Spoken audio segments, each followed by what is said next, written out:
Recording studio Padrauna.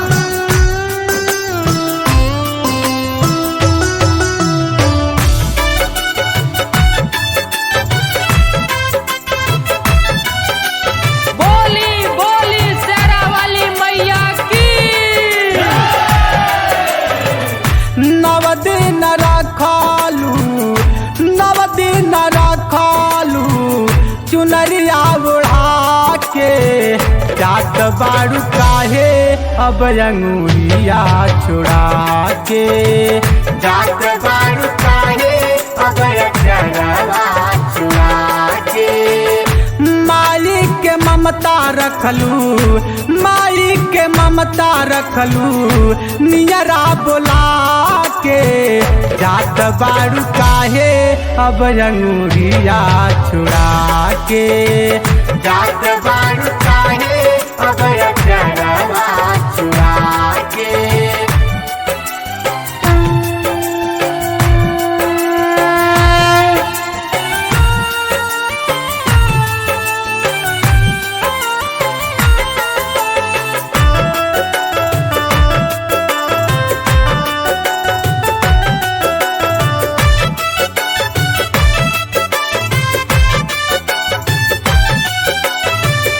आगे आगे जात बारू पीछे पीछे रोवाता पलकावा कैसन करे जा तुहार तनिको न झपा के पलकावा।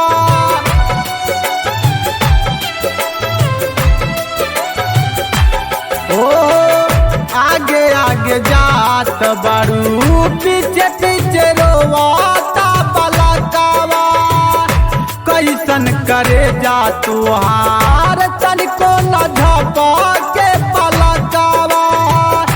एक बार मुहावा हो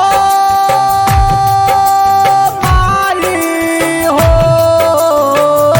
एक बार मुहावा देखला घुमा के जात बारू काहे अब अंगुरिया छुड़ा के जात बारू काहे अब अचरवा छुड़ा के।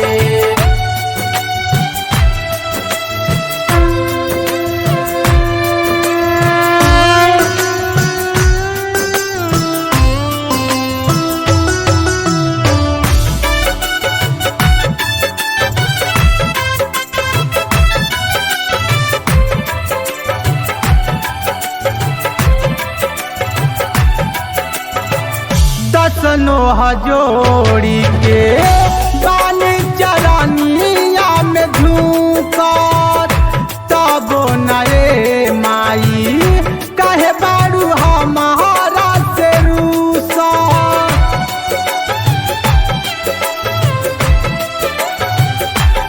ओहो दसनो हजोड़ी के बानी चरनिया में झूकर तबो नए माई कहे बारू हमारा से रूसा। भीज गईल चारा हो मारी हो भीज गईल चारा आखिया लोरा के जात बारू काहे अब अंगुरिया छुड़ा के जात बारू काहे अब अचरवा छुड़ा के। नव दिन रखालू चुनरिया उड़ा के जात बारू काहे अब अंगुरिया छुड़ा के जात बारू काहे अब अचरवा छुड़ा के जात बारू काहे अब